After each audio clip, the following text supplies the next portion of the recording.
আলোচনা কি চলবে? জোরে বলেন, চলবে না বন্ধ করে দিব? আলোচনাগুলো দরকার আছে না নাই? বিশেষ করে ওলামায়ে কেরাম যারা দাওয়াতের কাজ করতে চান, বেদাতের বিরুদ্ধে কাজ করতে চান, মাঠে নামলেই এই প্রশ্নগুলোর সম্মুখীন আপনিই হবেন। আপনি যখন ইমাম হবেন দেখবেন যে 2-4টা মুসল্লি এমন থাকবেই ওই কোম্পানির, এরা আপনাকে ডিস্টার্ব করবেই। তখন আপনি কি জবাব দিবেন? জবাব শিখে নেন। এরা আপনাকে জিজ্ঞাসা করবে ঈদ মিলাদুন নবী বেদাত, সবে মেরাজ উদযাপন করা বেদাত, তাহলে তোমরা যে কালেকশন করো এটা কই আছে? রাসূল কি কালেকশন করছে? সাহাবীরা কি কালেকশন করছে? ভাবটা এমন, হেরা মনে হয় কালেকশন করে না। আচ্ছা, এদের যে মাহফিল হয়, মনে করেন এদের বক্তা আছে কি গিয়াসউদ্দিন আত-তাহিরি, মাহফিল কইরা মাংনা করে না, টাকা নেয় নাই কিনা? মাহফিলের প্যান্ডেল হয় কিনা? তো এই লক্ষ লক্ষ টাকা করে খরচ করে যে মাহফিল করা হয়, ওই টাকা কি গিয়াসউদ্দিন তাহিরি নিজের পকেটে দেয় না কালেকশন করে জনগণ থেকে উঠায়? তো কালেকশন তো সবাই করে, নাম খালি হয় হুজুরগর আঙ্গ নাকি? আরো দেখেন মজার ব্যাপার, এক শ্রেণীর নাস্তিকেরা এরা বলে যে হুজুররা মানুষের বাড়িতে খায়, জনগণের টাকায় এরা বড় হয়। আচ্ছা আপনি বলেন তো, ঢাকা ইউনিভার্সিটি, এই ঢাকা ইউনিভার্সিটিটা এটা কাদের টাকায় নির্মিত হয়েছে বলেন তো? কাদের টাকায়? ছাত্রগণ টাকা দিয়া? হ্যাঁ, শিক্ষকদের টাকা দিয়ে? কথা বলেন না কেন? ছাত্ররা টাকা দিছে, ঢাকা ইউনিভার্সিটির টাকা শিক্ষকরা দিয়েছে। টাকা কে দিয়েছে? সরকার দিয়েছে। সরকারের কোষাগারে টাকা কোত্থেকে এসেছে? জিনে জোগাড় করছে? হাওয়া থেকে এসেছে? জনগণের ট্যাক্সের টাকা দিয়ে ঢাকা ইউনিভার্সিটি প্রতিষ্ঠা করা হয়েছে এবং প্রতি মাস মাস সেখানে লক্ষ লক্ষ টাকা খরচ হয়েছে। তো আমরা জনগণের টাকা খাই, তোমরা কারটা খাও? তোমরা কারটা খাও? সবাই তো জনগণেরটাই খায়। আচ্ছা, তো এরা যখন আপনাকে বলবে যে নবী কালেকশন করছে কিনা, আবার দেখেন আমরা যখন বলি ভাই আমার মাদ্রাসায় এক বস্তা চাউল লাগবে, ছাত্ররা কষ্টে আছে, মানুষ 10 টাকা দিতেও 10 বার চিন্তা করে এই টাকা দেওয়ার পরে টাকাটাকে হুজুরে চাইল কিনবো না নিজেই খেয়ে ফেলবো। 10 টাকা দিলেও 10 দিন ভাবে, ভাবে কিনা? মানে দুনিয়ার যত বাটপার সব এই হুজুররা, এমন একটা ভাব। যদি বলে যে ভাই ছাত্ররা বাচ্চারা কোরআন তেলাওয়াত করবে, শেষ রাতে উঠে বাচ্চারা কোরআন পড়ে, একটু কার্পেট কেনার জন্য টাকা দরকার, 500 টাকা দেন, 10 বার চিন্তা করে। অথচ দেখেন ওই এনসিপির এক নেত্রী আছে, নারী নেত্রী, তার নাম হচ্ছে তাসনিম জারা, নির্বাচন করবে, একটা পোস্ট দিয়েছে যে আমি নির্বাচন করব, টাকার দরকার। মানুষ নাকি বন্যার মতো বিকাশ নাম্বারে ব্যাংক অ্যাকাউন্টে টাকা পাঠিয়ে দিয়েছে। ঘটনা শুনেছেন না আপনারা পত্রিকায়? মুহূর্তের ভিতরে তার যে টার্গেট ছিল 30 লাখ না কত, ওই টার্গেট ফুলফিল হয়ে গেছে। সে ঘোষণা দিছে যে আমার আর টাকা লাগবে না, যথেষ্ট পরিমাণে হয়ে গিয়েছে। এরপরে সে এনসিপির দল থেকেই পদত্যাগ করছে, নির্বাচন করারও কোনো খবর নাই। তো একটা নারী নির্বাচনের জন্য টাকা চাইলো, মুহূর্তের ভিতরে 30 লাখ টাকা হয়ে গেল। আর আজকে আমাদের পীর সাহেব যদি বলে যে 10,000 টাকা দেন, 20,000 টাকা দেন, এক বস্তা চাইল দেন, মাদ্রাসা দাওরা পর্যন্ত মাদ্রাসা, ছাত্রদের বোর্ডিংয়ে কষ্ট হয়, দেখবেন যে এই এক বস্তা চাইল দিতে মানুষ কতবার চিন্তা ভাবনা করে। কথা ঠিক কিনা? জোরে বলেন, কথা ঠিক কিনা? আপনি যখন ইমাম হবেন তখন আপনাকে প্রশ্ন করবে যে আপনারা যে কালেকশন করেন, এই কালেকশন কই পাইছেন? কালেকশনের দলিল আজকে আমি দিয়ে যাচ্ছি, এটা আপনাদের কাজে লাগবে। আল্লাহ রাসূল সাল্লাল্লাহু আলাইহি ওয়াসাল্লাম তিনি নিজে কালেকশন করেছেন। যে ব্যক্তি কালেকশন করাকে উম্মতের জন্য, মাদ্রাসার জন্য, ভালো কাজের জন্য, গরিবদের জন্য কালেকশন করাকে তুচ্ছতাচ্ছিল্য করবে, সে স্বয়ং নবীর কাজকে তুচ্ছতাচ্ছিল্য করছে। কথা ঠিক কিনা? দেখুন, জারির ইবনে আব্দুল্লাহ আল বাজালি একজন সাহাবী, নিশ্চয়ই আপনারা তার নাম শুনেছেন। এই সাহাবী বলতেছেন, হাদিসটি মুসনাদে আহমদ, সহিহ মুসলিম, তিরমিজি সহ অসংখ্য হাদিসের কিতাবে এসেছে।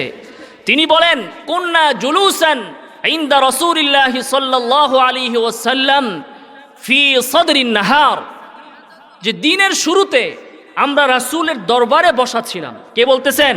কোন সাহাবী বলতেছেন? জারির ইবনে আব্দুল্লাহ। রাসূলের দরবারে আমরা বসা ছিলাম। ফাজাআহু কওমুন হুফাতুন উরাতুন মুতাকাল্লিদিস সুয়ুফি, কিছুক্ষণ পরে একটা দল আসলো, পায়ের মধ্যে জুতাও নাই, স্যান্ডেলও নাই, মোজাও নাই, খালি পা, নগ্ন পা। তার মানে কি লোকগুলা অনেক বড় লোক নাকি?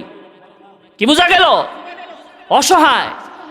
কেমন অসহায়? ঔরত বলা হচ্ছে। ঔরত মানে হচ্ছে উলঙ্গ, মানে হচ্ছে কোন রকমে সতর ঢাকছে, কাপড় চুপড়ও নাই, তবে একটা তরবারি ঝুলানো।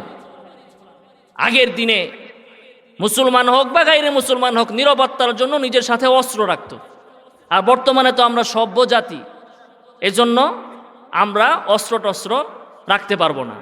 অস্ত্র রাখবে কারা? যারা মন্ত্রী, এদের সাথে লাইসেন্স করা একটা অস্ত্র থাকবে। অস্ত্র থাকবে কাদের? যারা এলিট, যারা সন্ত্রাসী, তারা অবৈধভাবে রাখে। আর আমরা যারা সাধারণ মানুষ, আমরা অস্ত্র শস্ত্র রাখতে পারবো না। রাস্তায় যাব, কতক্ষণ পরে সিনটেকারি ঠেক দিবে, পকেটে যা আছে সব তারা দান করে দিয়ে আসতে হবে। এই হচ্ছে বর্তমান সভ্য সমাজের অবস্থা। এটা ইসলামের শিক্ষা না। ইসলাম বলেছে ও আইদুলাহুম মাসতাতাতুম মিন কুওয়া, সব সময় প্রস্তুত থাকতে হবে শত্রুর সাথে মোকাবেলা করার জন্য। কথা ঠিক কিনা? অস্ত্রও থাকতে হবে, ট্রেনিংও থাকতে হবে। এটাই ছিল ইসলামের শিক্ষা। আজকে ইসরায়েলে প্রত্যেকটা নাগরিক তারা সামরিক প্রশিক্ষণ প্রাপ্ত, আর আমাদের বাংলাদেশে আমাদের পোলাপাইনরে বাবা খাওয়ায়া, ইয়াবা খাওয়ায়া, তারপরে আরো কি কি আছে, হিরোইন, গাঁজা, এগুলোর ভিতরে আমোদ ফুর্তির ভিতরে রেখে এরা একেবারে ফিলিস্তিনে, গাজাতে মুসলমানদেরকে মেরে বিনাশ করে ফেলতেছে, ফিনিশ করতেছে। আমি মনে করতেছি আমি খুব ভালোই আছি, সিরিয়াল কিন্তু আমাদেরও আসতেছে। কথা ঠিক কিনা? জোরে বলেন, কথা ঠিক কিনা? তো এই হচ্ছে অবস্থা। দরকার ছিল বাংলাদেশের প্রতিটি মুসলমানের সামরিক প্রশিক্ষণ থাকবে, সাথে অস্ত্রও থাকবে। কারণ যখন সে ডাকাতের সম্মুখে পড়বে, সন্ত্রাসের সম্মুখে পড়বে, ছিনতাইকারীর সম্মুখে পড়বে, তখন যেন সে নিজেই নিজের আত্মরক্ষা করতে পারে। হ্যাঁ, যদি আপনি বিপজ্জনক মনে করেন কোনো ব্যক্তি সন্ত্রাসী, তাকে অস্ত্র দিবেন না। কিন্তু সবার থেকে অস্ত্র নেবেন কেন? যে পাগল, যে সন্ত্রাসী, যে অস্ত্রের অপব্যবহার করবে, তার থেকে আপনি অস্ত্র নিয়ে নেন। অপব্যবহারের সম্ভাবনা তো মন্ত্রীরও আছে, মন্ত্রী মানুষরে মারতে পারে না। তো আমার কাছে অস্ত্র থাকলে আমি অপব্যবহার করতে পারি, মিস ইউজ করতে পারি, মন্ত্রীরা করতে পারে না, সচিবরা করতে পারে না। তাদেরকে কেন দিছেন? এই বৈষম্য কেন? আজকে বাংলাদেশের নিরাপত্তা ব্যবস্থা দেখেন, এখানের কি অবস্থা জানি না। নিরাপত্তা ব্যবস্থা বর্তমানে এতটাই শোচনীয় পর্যায়ে পৌঁছেছে যে ঢাকাতে অলিতে গলিতে ওপেনে প্রকাশ্যে ছিনতাই হচ্ছে, ডাকাতি হচ্ছে। রাতের বেলায় বাস আটকে ডাকাতি হচ্ছে, গাছ ফেলে ডাকাতি হচ্ছে। প্রশাসন নীরব, প্রশাসনের কোনো ভূমিকা নাই, নীরব নিস্তব্ধ হয়ে বসে আছে। এই যে আমাদের একজন জুলাইয়ের যোদ্ধা উসমান হাদিকে হত্যা করলো, এখনো পর্যন্ত সরকার বের করতেই পারল না যে ওই হত্যাকারীরা কোথায় আছে, কিভাবে গেল, কোথায় গেল, সেটা এখনো বের করতে পারল না। কিন্তু আবার প্রথম আলোর পত্রিকায় যারা আক্রমণ করেছিল, আন্দাজে গড়হারে আলেম ওলামাদেরকে গ্রেফতার করা শুরু করে দিয়েছে। আলেমদেরকে গ্রেফতার করার ক্ষেত্রে সব সরকার ওই খুবই পারঙ্গম। কথা আছে, শক্তের বক্ত, বলেন না কেন, শক্তের বক্ত নরমের জম। আলেমরা একটা ফেসবুকে স্ট্যাটাস দিলেই ঘর থেকে উঠায় লয়ে যেতে পারো, অথচ দিনের দুপুরে প্রকাশ্যে রাজধানীতে উসমান হাদিকে হত্যা করে 6 ঘন্টার ভিতরে সে বর্ডার পার হয়ে পালিয়েও গেল, প্রশাসন তার একটা পশমও ছিঁড়তে পারে নাই। কথা ঠিক কিনা? এই ধরনের প্রশাসন আমরা চাই না। আমরা চাই 5 আগস্টের পরে আমরা অনেক স্বপ্ন দেখেছিলাম।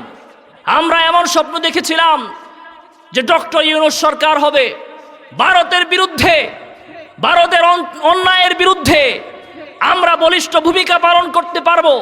যেভাবে ভারত কাঁটাতার দিয়ে তার বর্ডারকে সংরক্ষণ করেছে, আমরা ওইভাবে কাঁটাতার দিব। আমাদের প্রত্যেকটা জনগণের সামরিক ট্রেনিং থাকবে, যেন ভারত আক্রমণ করে আমরা সকলে ঐক্যবদ্ধভাবে তার মোকাবেলা করতে পারি। কিন্তু আমাদের সেই স্বপ্নই রয়ে গেল। সরকার পরিবর্তন হয়, দল পরিবর্তন হয়, জনগণের ভাগ্যের কোনো পরিবর্তন হয় না। কথা ঠিক কিনা? তো বলতেছিলাম আল্লাহ রাসূল সাল্লাল্লাহু আলাইহি ওয়াসাল্লামের কাছে কয়েকজন লোক আসলেন, পায়ে জুতা নাই, পরনে পোশাক নাই, কিন্তু তরবারিটা আছে। ওই তরবারি থেকে এত কথা আসলো। এবং সাহাবী বলতেছেন আম্মাতুহুম মিন মুদর বাল কুল্লুহুম মিন মুদর, এদের অধিকাংশ, এরপরে বলতেছেন যে না সবাই মুদর গোত্রের। তো এই লোকগুলো আসলো, এদিকে একটু ইকো কমায়া দেন, সাউন্ড একটু বাড়ি খায়, একটু কমায়া দেন একই মাইক। আচ্ছা, তো আল্লাহ রাসূল সাল্লাল্লাহু আলাইহি ওয়াসাল্লাম তিনি তার উপস্থিতিতে লোকজন আসলো। ফাতামাআরা ওয়াজহু রাসূলিল্লাহি সাল্লাল্লাহু আলাইহি ওয়াসাল্লাম, রাসূল সাল্লাল্লাহু আলাইহি ওয়াসাল্লামের চেহারা মলিন হয়ে গেল, বিবর্ণ হয়ে গেল। তাদের যে দুরবস্থা দেখলেন, অভাব অনটন দেখলেন, জুতা নাই, শরীরে কাপড় নাই, পোশাক নাই, এই অবস্থা দেখে রাসূলের মনটা ভীষণ খারাপ হয়ে গেল। আজকেও মাদ্রাসার কর্তৃপক্ষ মুহতামিম যখন দেখেন আমার একটা ছাত্রের পোশাক নাই, শীতের কাপড় নাই, কার্পেট নাই, বোর্ডিংয়ে ভালো খানা দিতে পারতেছি না, তারাও মনের মধ্যে ব্যথা শুরু হয়, অস্থির হয়ে যান, পেরেশান হয়ে যান। মুসলমানের দুয়ারে দুয়ারে যে এই ইসলামকে টিকিয়ে রাখার জন্য মানুষের কাছে হাত পাতেন, তিনি নিজের পেট পালার জন্য হাত পাতেন না, বরং তিনি ইসলামকে জিন্দা রাখার জন্য ক্বালা আল্লাহ ক্বালা রাসূলুল্লাহর এই আওয়াজকে বুলন্দ রাখার জন্য ছাত্রদের কষ্টে পেরেশান হয়ে তিনি মানুষের কাছে যান। কথা ঠিক কিনা? তো আল্লাহ রাসূল সাল্লাল্লাহু আলাইহি ওয়াসাল্লামের চেহারা বিবর্ণ হয়ে গেল। সাহাবী বলেন, কোন সাহাবী? নাম বলেন না, জারির ইবনে আব্দুল্লাহ আল বাজালি। মনে রাখবেন, আপনারা তো মেধাবী মানুষ, মনে রাখবেন, পয়েন্ট খেয়াল রাখতে হবে, তাহলে ওয়াজ শুনে ফায়দা হবে। তো রাসূল সাল্লাল্লাহু আলাইহি ওয়াসাল্লাম ফাদাখালা সুম্মা খারাজা, মন খারাপ করে তার হুজরা মুবারকের ভেতরে চলে গেলেন। সুম্মা খারাজা, জোহরের নামাজের সময় বের হয়ে আসলেন, বেলালকে ডাক দিয়ে বললেন, বেলাল আজান দাও। বেলাল আজান দিলেন। একামত দাও, একামত দিলেন। রাসূল সাল্লাল্লাহু আলাইহি ওয়াসাল্লাম জোহরের নামাজ আদায় করলেন সবাইকে নিয়ে, এরপরে সবাইকে বললেন বসো। সুম্মা খাতাবা, এরপরে আল্লাহর রাসূল খুতবা দিলেন। কিসের জন্য? কালেকশন করার জন্য। আল্লাহ রাসূল সাল্লাল্লাহু আলাইহি ওয়াসাল্লাম প্রথমে কোরআনের আয়াত তেলাওয়াত করলেন, ওয়াত্তাকুল্লাহাল্লাযী তাসাআলুনা বিহি ওয়াল আরহাম, আল্লাহকে ভয় করো, তোমাদের আত্মীয়তার যে বন্ধন সেটাকে রক্ষা করো। কারণ এর আগের আয়াতে আল্লাহ তাআলা বলেছেন, আল্লাহ তাআলা বনি আদমকে একজন থেকে সৃষ্টি করেছেন। তিনি কে? আদম আলাইহিস সালাতু ওয়াস সালাম থেকে তিনি সবাইকে সৃষ্টি করেছেন। এরপরে আল্লাহ রাসূল বললেন, ওয়াল তানদুর নাফসুম মা কদ্দামাত লিগাদ, প্রত্যেকটা মানুষ যেন খেয়াল করে যে সে ভবিষ্যতের জন্য কি পাঠাচ্ছে। দুনিয়াতে আমরা চিরদিন থাকব, কবরে যেতে হবে, হাসর হবে, হিসাব হবে। সেই হিসাবের পাল্লায় কিছু খোরাকি এখন থেকেই অ্যাকাউন্টে জমা করতে হবে। এখনই যদি আপনি সব খেয়ে ফেলেন, নিজের পেছনে আর পরিবারের পেছনেই খরচ করে দেন, তাহলে তো আপনার ওই আখিরাতের অ্যাকাউন্ট খারাপ থাকবে, খালি থাকবে। এরপরে আল্লাহ রাসূল বললেন, তাসাদ্দাকা রাজুলুন মিন দিনারিহি মিন দিরহামিহি মিন সিয়াবিহি মিন সা'i বুররিহি মিন সা'i তামরিহি হাত্তা ক্বালা ওয়ালাউ বিশিক্কি তামরাতিন। জোরে বলেন সুবহানাল্লাহ। আল্লাহর রাসূল কালেকশন শুরু করছেন। দেখেন উলামায়ে কেরাম কিভাবে কালেকশন করেন, কোত্থেকে শিখছে দেখেন। আল্লাহর রাসূল বলতেছেন, তাসাদ্দাকা, আমর বিমানাল খবর বিমানাল আমর। তাসাদ্দাকা এটা মাজির সিগা, কিন্তু উদ্দেশ্য হচ্ছে আমর। আল্লাহ রাসূল বলতেছেন যে তোমাদের যে যেমন পারো কিছু দেরহাম দাও। কার জন্য দিবে? বলেন না কার জন্য? মুজার গোত্রের যারা এসেছেন, গরিব মানুষগুলো, কাপড় নাই, জুতা নাই, খাবার নাই, তাদের জন্য। আল্লাহ রাসূল বললেন, যে যা পারো দাও। দেরহাম পারলে দেরহাম দাও, দিনার পারলে দিনার দাও, কাপড় পারলে কাপড় দাও, গম পারলে গম দাও, খেজুর পারলে খেজুর দাও, হাত্তা ক্বালা ওয়ালাউ বিশিক্কি তামরাতিন, যদি কিছুই না পারো অন্তত এক টুকরা খেজুর হলেও দাও। জোরে বলেন সুবহানাল্লাহ। উম্মতের প্রতি কেমন দরদ, কেমন মায়া। আজকেও তো ওলামায়ে কেরাম এভাবেই কালেকশন করে, মাহফিলে এসে বলে ভাই 50,000 টাকা কে দিবেন মাদ্রাসার জন্য, মাদ্রাসার বোর্ডিংয়ের জন্য দাঁড়ান। কেউ দাঁড়ায় না। পরে বলে যে ভাই 10,000 টাকা দেন, 10,000 না পারেন 5,000 দেন, 5,000 না পারেন 1,000 দেন, 1,000 না পারেন 500 টাকা দেন, 500 না পারেন পকেটে যা আছে যতটুক পারেন ততটুক দিয়া হইলেও শরীক থাকেন। এইভাবেই তো কালেকশন করে। তরিকা ঠিক আছে কিনা? নবীর তরিকা কিনা জুড়ে বলেন, কথা বলে না। নবীর তরিকা না বানানো তরিকা এটা আমাদের? আরো জুড়ে বলেন কার তরিকা? দেখুন এই ওলামায়ে কেরামের প্রত্যেকটা কাজের দলিল আছে। তো যাই হোক, রাসূল সাল্লাল্লাহু আলাইহি ওয়াসাল্লাম বললেন যে যা পারেন পারো দান করো। তো সাহাবায়ে কেরাম অল্প অল্প করে দিচ্ছেন, দেন তো দেন না, দেন তো দেন না, এই অবস্থা। এই অবস্থায় হাত্তা জাআ রাজুলুন মিনাল আনসারি বিসুররাতিন, এক ব্যক্তি একেবারে দিনার দিরহামের একটা থলি নিয়ে চলে আসলো। জোরে বলেন সুবহানাল্লাহ। আমাদের এখানে এমন হয় না, কেউ দেয় না, হঠাৎ একজন খাড়া কয় আমি দিমু 5 লাখ, কয় কি না? তো এরকম একজন আনসার ইনি আসছেন, আয়েশা দিনার দিরহামের একটা থলি নিয়ে রাসূলের খেদমতে দিয়ে দিলেন, আল্লাহর রাসূল আমি এটা দান করলাম। ফাতাসারা আন্নাস, এইটা দেখে এবার সাহাবীরাও দাঁড়াইতে শুরু করলো। অমুকে বলতেছে আমি এইটা দিব, অমুকে বলতেছে এইটা দিব, অমুকে বলতেছে এইটা দিব। দিতে দিতে সাহাবাই বলতেছেন জারির ইবনে আব্দুল্লাহ যে আমি দেখলাম রাসূলের সামনে দুইটা স্তূপ হয়ে গেছে, একটা হচ্ছে খাবারের স্তূপ, আরেকটা হচ্ছে কাপড় চোপড়ের স্তূপ। জোরে বলেন সুবহানাল্লাহ। আরো জোরে বলেন সুবহানাল্লাহ। এবার রাসূল সাল্লাল্লাহু আলাইহি ওয়াসাল্লামের চেহারা মুবারক খুশি হয়ে গেল, আনন্দে আত্মহারা হয়ে গেলেন যে এই লোকগুলো আসছিল, খাবার নাই, কাপড় নাই, জুতা নাই, কিচ্ছু নাই, এদের একটা বন্দোবস্ত হইল। রাসূলের মন খুশি হয়ে গেছে। আজও মুসল্লিরা যখন দান খায়রাত করে মাদ্রাসায়, খানকায়, ইসলামী কোনো কাজে, তখন মাদ্রাসার মুহতামিম ওনার মনেও খুশি হয়ে যায় যে যাক আমার ছেলেরা, আমার ছাত্ররা কষ্টে ছিল, তাদের একটা খাবারের খোরাকের ব্যবস্থা হয়েছে। অনেক মুহতামিম আছে এভাবে বলে যে আমি অমুক, আমি কারোর থেকে 1 টাকাও চাই না, বলে কি বলে না? এভাবে গর্ব করার কিছু নাই।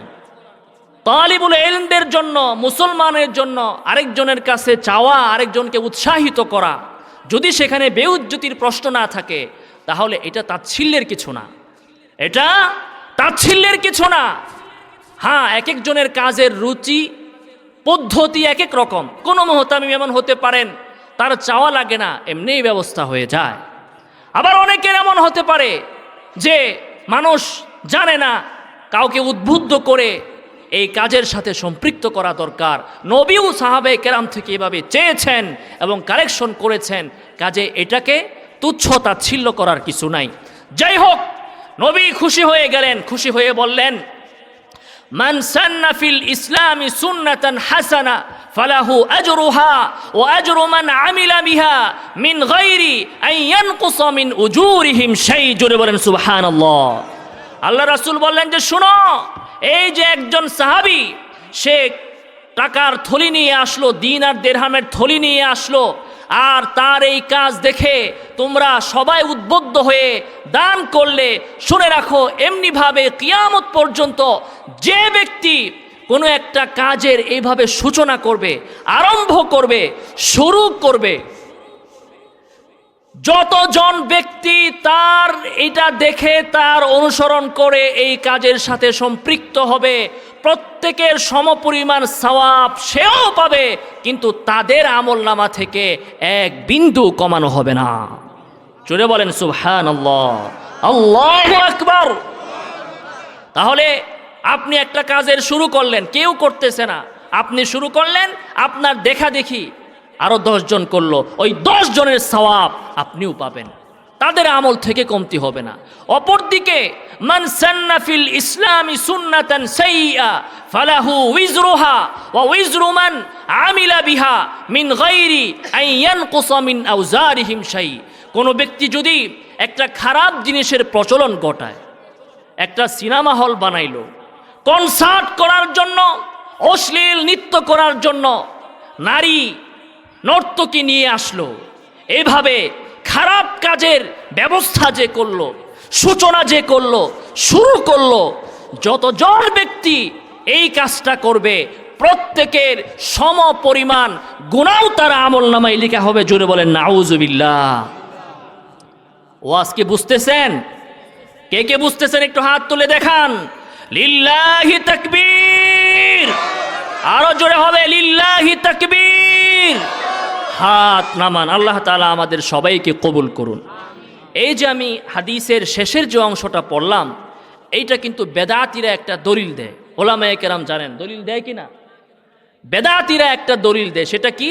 তারা বলে যে বেদাতের ভিতরে এক প্রকার বেদাত আছে, বেদাতে হাসানা, মানে ভালো বেদাত। মানে তারা ভাগ করে যে পায়খানা সব খারাপ না, কুত্তারটা খারাপ, বিলায়েরটা ভালা, কাজে আমরা কুকুরেরটা খাবো না, বিলায়েরটা খাবো।